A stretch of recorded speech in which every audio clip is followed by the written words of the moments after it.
बच्चों, welcome to basic comprehensive economics. आज हम लोग बात करेंगे ग्रॉस एंड नेट का डिफरेंस के बारे में।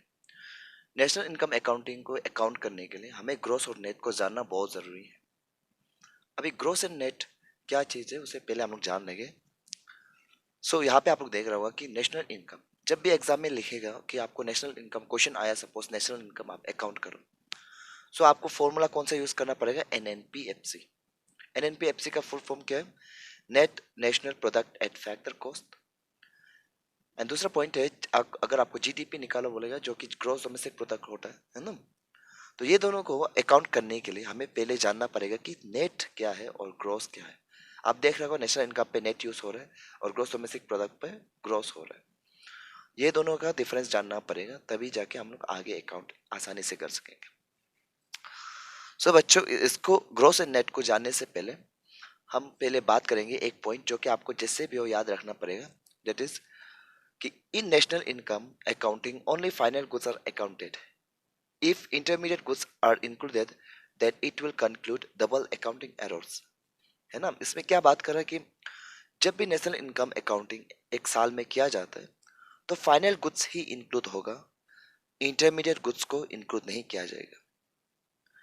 अगर इंटरमीडिएट गुड्स को और फाइनल गुड्स को दोनों को एक साथ इंक्लूड कर दिया तो डबल अकाउंटिंग एरर हो जाएगा। मतलब वो ही सामान का एक सामान को दो बार अकाउंट हो जाएगा, है ना। तो ये किस तरह से ऐसा होगा, इसमें आप लोग देखिए एग्जांपल पे। सपोज एक फार्मर है जो व्हीट प्रोड्यूसर है, उसने व्हीट प्रोड्यूस किया 100 रुपीज के दाम तक का।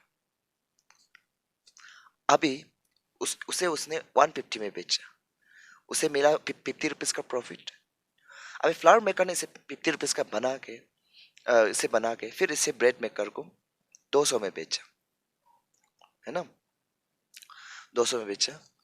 अभी ब्रेड मेकर ने इसे 200 में खरीद के फिर इससे बनाया 250 में, 250 रुपीज में। ठीक है। अब यहाँ पे देख रहा होगा कि जो व्हीट है वही फ्लावर बना हुआ है, वही मैदा बना हुआ है ना, और मैदा ही ब्रेड बना हुआ है।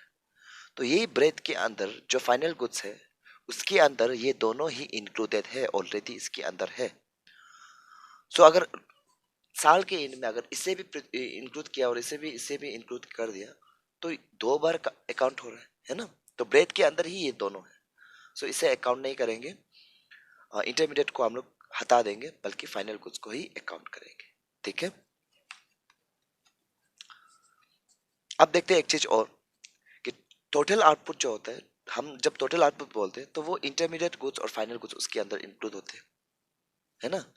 जब इंटरमीडिएट गुड्स और फाइनल गुड्स को हम लोग इंक्लूड करेंगे, सपोज आप यहाँ देखिए कि यहाँ पे इंटरमीडिएट गुड्स है 250 और यहाँ पे हो गया फाइनल गुड्स भी 250, टोटल हुआ 500।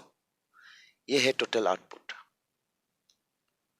इंटरमीडिएट और उसको इंक्लूड करके, इंटरमीडिएट गुड्स और प्लस फाइनल गुड्स को इंक्लूड करके हमें 500 मिल रहा है। लेकिन हमें तो फाइनल गुड्स इंक्लूड करना है नेशनल इनकम अकाउंटिंग के लिए। हम लोग क्या करेंगे, जो फाइनल गुड्स होता है वहां पे टोटल आउटपुट से निकाल देंगे इंटरमीडिएट गुड्स को। हमें मिल जाएगा फाइनल गुड्स। एग्जांपल क्या होगा, टोटल आउटपुट कितना है यहाँ पे 500 हो रहा है, वहां से हम इंटरमीडिएट गुड्स को निकाल देंगे जो कि 250 है, और हमें मिल जाएगा 250 फाइनल गुड्स, जो कि एज यूजुअल आप देख रहे हैं यहाँ पे 250 लिखा हुआ है ना। फाइनल गुड्स ही इंक्लूड करेंगे, इंटरमीडिएट गुड्स को हम लोग आउट कर देंगे। लेकिन आपको ये भी जानना है कि दोनों को जब हम लोग प्लस एक साथ प्लस करते हैं तो उसे एक टोटल आउटपुट बोला जाता है। ठीक है।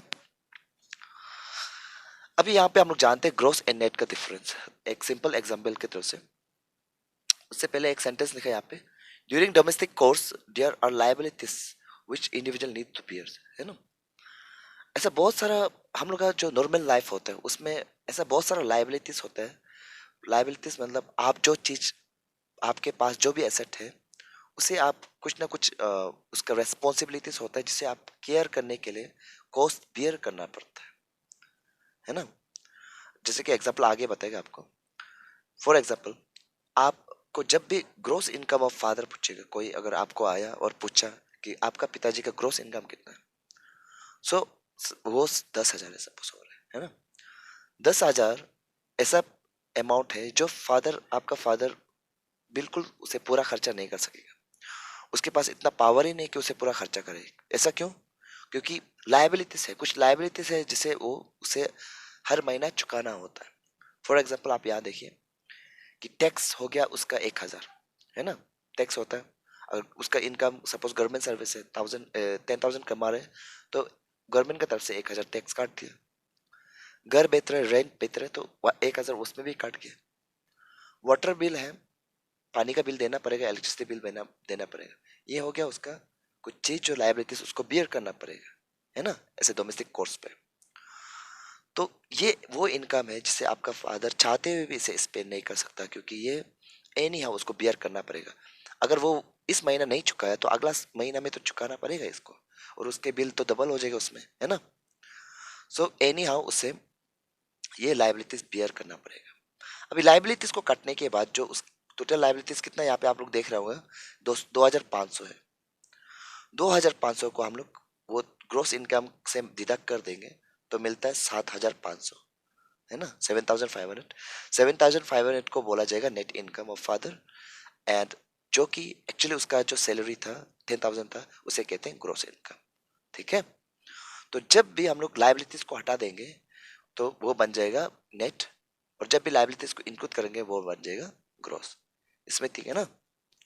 चलो अभी बच्चों यहाँ देखो, हमने बात की थी लाइबिलिटीज, लेकिन लाइबिलिटीज अगर हम लोग इससे प्रोडक्शन के बात करें, इकोनॉमी की बात करें, तो उसे कहा जाता है डिप्रिसिएशन। अगर प्रोडक्शन की बात किया जाता है तो उसे कहते हैं डिप्रिसिएशन। डिप्रिसिएशन क्या है वो पहले वीडियो में बताया गया था, लेकिन अभी हम लोग फिर से एक बार और रिवाइज करते हैं। Depreciation, loss in value of fix asset during gradual use on account of their normal wear and tear, है ना? अगर आपके पास जो भी एसेट है, सपोज आपके पास मशीन्स है, टूल्स है ना, वो उसे अगर आप यूज करते रहेंगे तो क्या होगा?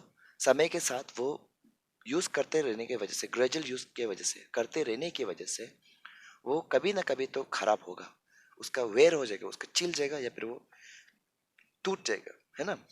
तो अभी ऐसा हो गया तो आप क्या करोगे? उसे ठीक ऑब्वियसली ठीक कराओगे, रिपेयर कराओगे, है ना? तो रिपेयर कराने में जो पैसा जाएगा, जो लायबिलिटीज आप बियर कर रहे हैं, है ना, उसे कहते हैं डिप्रिसिएशन। ओके?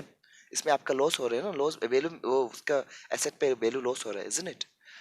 चलो अभी यहाँ में एक चीज है कि ग्रोस और नेट में आप डिफरेंस देखिए कि जब भी फाइनल गुड्स के अंदर डिप्रिसिएशन को ऐड करेंगे वो बन जाएगा ग्रोस, और जब भी नेट में, जब भी फाइनल गुड्स से हम लोग डिप्रिसिएशन को माइनस कर देंगे तो वो बन जाएगा नेट। ठीक है? सिंपल कंसेप्ट है, आपको एक ही चीज याद रहना है। ग्रोस बात करें तो आपको डिप्रिसिएशन ऐड करना है, बस ये याद रहना है। सिर्फ प्लस डिप्रिसिएशन को याद रखना है आपको, एंड जब भी नेट बात करते हैं तो आपको सिर्फ माइनस डिप्रिसिएशन को याद रखना है, सिर्फ ये दोनों। ओके? सो अभी आप क्या करोगे? नेशनल इनकम निकालो। जब अगर आपको क्वेश्चन आया तो सबसे पहले क्या आ रहा था उसमें? नेट आ रहा था, है ना? Net national product at factor cost. यहाँ में आप दिखा दो,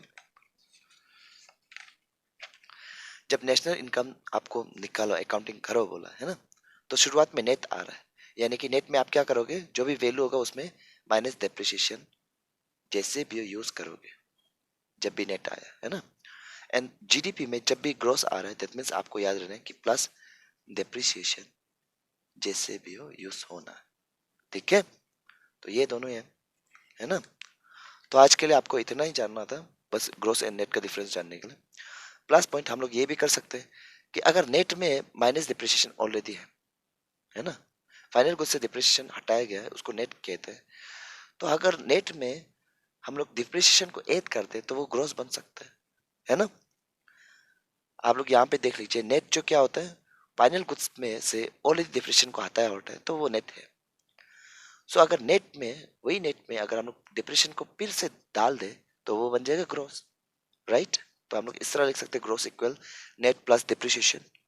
एंड दूसरा पॉइंट है, अगर ग्रोस में ऑलरेडी डिप्रिसिएशन इंक्लूडेड है ना, तो डिप्रिसिएशन को अगर हम लोग माइनस कर दे वो बन जाएगा नेट, राइट? तो वैसे ही ग्रोस से जब डिप्रिसिएशन माइनस कर देंगे तो वो बन जाएगा नेट। तो ये फॉर्मूला भी हम लोग यूज कर सकते हैं। वहां पे जो क्वेश्चंस में आपका ट्विस्ट आएगा तो कहीं कहीं में नेट दिया होगा तो आपको ग्रोस बनाने के लिए वहां से डिप्रेशन को माइनस करना पड़ेगा, और कहीं कहीं पे अगर नेट दिया और आपको ग्रोस बनाना है तो डिप्रेशन को आपको ऐड करना पड़ेगा। बहुत सिंपल कंसेप्ट है। आई थिंक स्टूडेंट यहाँ तक आप लोग समझ गया होगा। नेक्स्ट हम लोग नेशनल और डोमेस्टिक के बारे में बात करते हैं, जो कि वो भी फिर नेशनल इनकम और जीडीपी का फॉर्मूला का कंपोनेंट्स है। सो इफ अगर कुछ डाउट है आप लोग को इसके ऊपर तो आप लोग कमेंट सेक्शन में देख सकते हैं। Till then, thank you.